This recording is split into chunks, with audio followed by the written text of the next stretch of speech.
ಮಾಡೋದಕ್ಕೆ ನಾನು ಯಾಕೆ ಇಷ್ಟು ಹೇಳ್ತಾ ಇದ್ದೀನಿ ಅಂದರೆ, ಸರ್ಕಾರಿ ಜಮೀನು ಅಲ್ಲದೆ ಇರೋದನ್ನು ಅಧಿಕಾರಿಗಳು ಪಾಣಿಯಲ್ಲಿ ಬರೆದು ಇಷ್ಟೆಲ್ಲ ಕಷ್ಟ ಕೊಟ್ರಲ್ಲ, ಯಾರ ಮೇಲೆ ಕ್ರಮ ತಗೋಬೇಕು? 1800 ಅಧ್ಯಕ್ಷರೇ 1871ರಲ್ಲಿ ಪೂರಾ ಗ್ರಾಮವನ್ನು ಜೋಡಿದಾರ ಮಾರಿದ್ರಲ್ಲ, ಅವ್ರ ಮೇಲೆ ತಗೋಬೇಕಾ?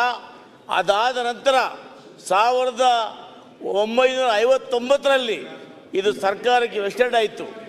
ಆಯ್ತು, ಈಗ ಮುಗಿಸ್ಬೇಕು. ಅಧ್ಯಕ್ಷರೇ, ಅವ್ರು ಹೇಳೋದು ಬಹಳ ಗಂಭೀರವಾದಂತ ವಿಷಯ. ನನ್ನ ಪ್ರಕಾರ ನಮ್ಮ ಸರ್ವೆ ರೆಕಾರ್ಡ್ಸ್ ಅಲ್ಲಿ ಬಿ ಖರಾಬ್ ಇರೋದು ತಪ್ಪಾಗ್ಲಿಕ್ಕೆ ಸಾಧ್ಯ. ಬಟ್ ಅಲ್ಲ, ನಾವು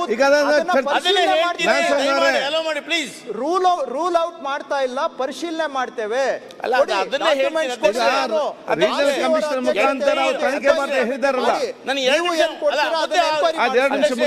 ತಾವು ಅರ್ಧ ಗಂಟೆ ಚರ್ಚೆ ಕೊಡಿ, ನಾನು ಸಂಪೂರ್ಣ ಮಾಹಿತಿ ದಾಖಲೆ ಸಮೇತ ಕೊಡ್ತೇನೆ.